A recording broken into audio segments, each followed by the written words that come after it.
Yes, absolutely. Our previous testing ground was in year 5, season 1. We went a little bit crazy and we brought 7 characters to this testing ground. So that was a lot of fun for us, and it turns out to be a lot Here we of go, fun for the guys. players as well. So that was really cool. Um, Basically, across the board, in terms of feedback, we were looking for what did people say on social media, what did people put into their surveys that we ask after every testing ground. This is a huge insight for us. Tons of players played in the testing ground and gave the feedback, so this was a lot to go through. But kind of universally, it seems like players had a lot of fun messing with the characters, and we're really happy to see so many characters kind of brought to the power level that these characters need to be at. So for us, it was quite good. Basically, what you're going to see here is the whole 7 are going to come to year 5, season 2 at the beginning of year 5, season 2. So they're all going to be unleashed. You're going to see a number of edits to most of them based on player feedback. What parts weren't working, what parts were too strong, what parts didn't quite make sense. And we're going to try to shore up each of these areas in preparation for their release at year 5, season 2. Awesome, JC. This would be a good time for us to kind of go over just like some of those tweaks that are coming. So you have the floor. By all means, go ahead and walk us through some of the All right. the tweaks. Okay, let's do this. So first of all, Berserker. So Berserker didn't really need any changes from what we had in the previous testing ground. So Easy. Berserker, yeah, easy. So Berserker is going to ship as is. That is pretty good news. He performed quite well. The improvements were pretty good, so we're really happy overall with him. Next up, we have Gladiator. So Gladiator was a tiny bit too strong in a bunch of little areas. So we're doing some changes. First of all, Fushina Ictus, which is basically known as Toe Stab, it was dealing a bit too much damage, especially when you were landing it on somebody that was out of stamina. So now we've changed it so that it no longer unbalances out of stamina opponents. That's a big change to that move, but I think it's one that is going to be a lot healthier. We also have Skewer. So Skewer had a little bit of an issue because it barely generates any revenge when it hits or when it's dodged. And so because of that, it became an incredibly strong ganking tool. So we were changing it slightly so that it actually generates as much revenge as most bashes in the game. So it's technically 30 revenge here. That should make it less effective as a ganking tool, but it's still quite good. And finally, we have the sucker punches, which are like dodge punches. So the front version is faster; it's now 500 milliseconds, so that makes it better at opening up opponents. You can't delay the side dodge ones. So just similarly to what we've done with Griffon, you can only do them at a very specific, strict timing when you're dodging to make them a little bit easier to deal with. If you do like a heavy feint, it should be a bit easier to deal with. All the sucker punches also do less stamina damage. The stamina bully aspect of Gladiator wasn't something that we really wanted to keep pushing forward. It's like a bit of an annoyance sometimes, so we wanted to get rid of that a little bit. And at the same time, all of his sucker punches no longer pause stamina regen. That's also another big one that we're trying to move away from slightly. So next up we have Zanhu. So Zanhu was, I think, one of the most, Zanhu and Hitokiri were the two most well-received heroes in the testing grounds.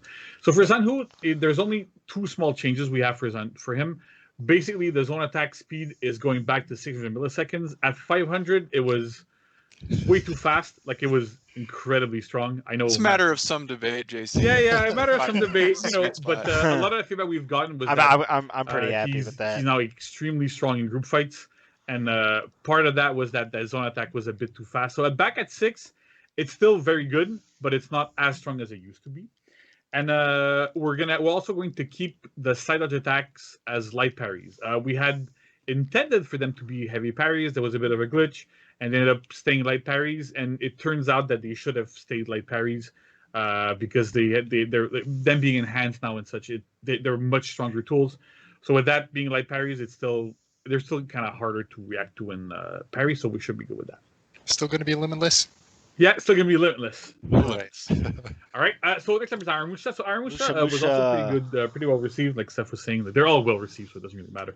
But Aramusha, the big change that we're doing on him is that he still had issues with reach. So a lot of the time when you were doing either like his top heavy soft feint to ring the bell or a lot of different things, because his range was too low, you could really effectively just backdash, like hold back in the backdash and backdodge and be able to avoid a lot of his options. So we've given him a lot more range on most of his attacks, all of his like neutral heavies, infinite lights, all that sort of stuff, so that it's harder to just hold back and kind of deal with it. Yeah, he's able to reach out a little bit more and hit you, so that should really help Aramusha get better into those fights. I appreciate it. Thank you. As a Aramusha fan, thank you. Perfect. That's good. So Shigoki is the more contentious one, but we felt that the changes that we've done to Shigoki actually make him a lot healthier to play, both as and against. But there was like two little things that were tweaking from what we had on testing grounds. First off was Charge of the Oni. There was a little bit of a bug/issue where you could just mash the sprint button and you could do like crazy demon drift things and what people were calling it. So it was interesting, it was funny, but at the same time, you know, it wasn't really working as intended. So now we fixed the stamina consumption on it. You can still mash sprint if you want, but you're gonna end up depleting your stamina quite fast. So it's no longer an effective solution. And we've also lowered the Demon's Embrace recovery by a bit, so that it's not as punishing when you do it and you miss. So that should also help Shigoki a little bit there. So just before we jump off on that one, I know that a lot of the Shigoki, some of the perception was a bit more contentious on this one. Generally, when we looked at the surveys, it fell a bit more into like the Shigoki mains side and trying to get it into that ultra competitive level. We have a little bit of thinking like, hey, with rotation being a bit better, it's going to help the character. With Demon Embrace being a gank tool but not a 1v1 tool, we're probably going to be where we want to be, so that's all right. And then you'll see a little bit later why we think charged heavies and unblockable heavies are probably going to end up a bit better than they are today in the live environment at some point. Some points, yes. All right, so next up, yeah, so Janjung. So Janjung also only has one change to him, but it's something that has been widely requested. The Dao Shi's choke. Now, I'm not going to say it the same way as last time when I got made fun of. Douchey? So, yeah, that's right. Why'd you say it? I'm sorry. I don't know, right? So anyway, yeah. So that moves stamina damage has been reduced by almost half. So this way you can't just like parry a zone and then choke somebody and then they're out of stamina every single time. So it's still a good tool. It still drains stamina more than a lot of different things, but it's no longer like I'm gonna take all your stamina out. That for JJ. And then finally Hitokiri. Hitokiri was like the second most well-received character, but still had issues. She's now, I think, one of the better duelists in the game. But we still wanted to do some changes so that the character actually is a bit more fair to play against. So first off, for kicks, so raid kick and re-sweep, they do less stamina damage and they no longer pause stamina regeneration. Gives you a bit more breathing room when you fight against Hitokiri, so they're not gonna put you out of stamina as they go all-out asthma attack on you. So that should work. Then we have Endless Myriad. These are the infinite heavies and chains, which are also guaranteed after raid kick and re-sweep. So we've reduced the damage on them a little bit because the damage being that high off, and because it's guaranteed every time you land a raid kick or a sweep, you should be okay with dealing a little bit less damage. It's still good. It still works fine. But again, it gives your opponents a bit of a chance of escaping the infinite loop that she can get into. And finally, like we've did with Griffon and I said Gladiator, her side dodge heavy attacks are no longer delayable. Helps them being a little bit more reactable, easier to deal with. So that's one change that we're pushing towards a couple of heroes to see. But normally it really helps with reacting to those attacks as well, and now being able to also dodge multiple things like chargeable. Like for example, right, Hitokiri with raid kick and re-sweep. Some characters, including Hitokiri herself, really enough, was able to dodge and then delay their dodge attack, so they could dodge both the kick and the sweep at the same time. Now this should not be possible anymore with with no longer being able to delay the side attacks. It's interesting also because you can kind of see a little bit of our current line of thinking on like what are these side dodge attacks? How do we think they position properly in the game? Same thing with stamina damage and stamina pause. Or stamina regen pause. We're starting to come around to a different line of thinking than we used to be on this. So we'll see how it goes going forward. But I'm pretty excited about the way things are going.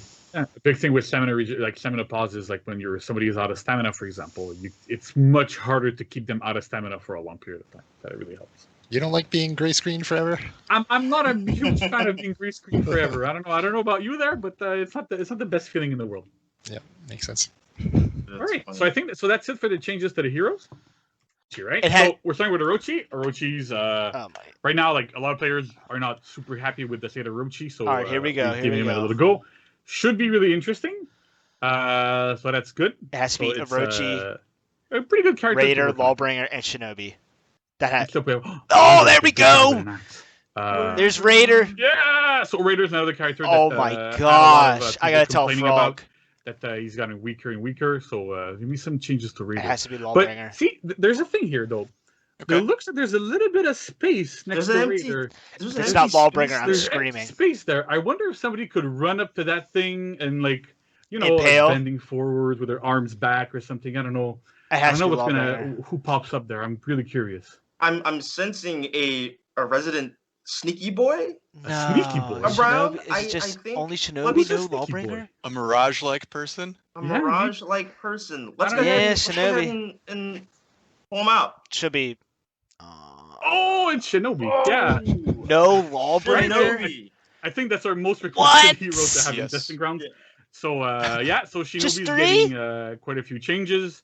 Should be super interesting. That's it? So I don't want to go into too much detail because there's a lot of stuff. But what's this? We also have option selects that we already announced, so it's not that much of a surprise. But so we're also going to be testing option select changes. There's going to be a blog post before the testing ground, so we can see we can have a lot more details about the changes to the heroes, the logic behind them, also some stuff for the Lawbringer. Tough. And it's very tough. That should be really, really interesting. I mean, I'm happy. The next testing grounds is going to be really interesting because option select changes really, really end up changing a lot of what's going on with the game. So yes, option select. I mean, I do it. See how it goes. It's a problem. Can't wait. Yeah. Amazing. Thank you guys for running.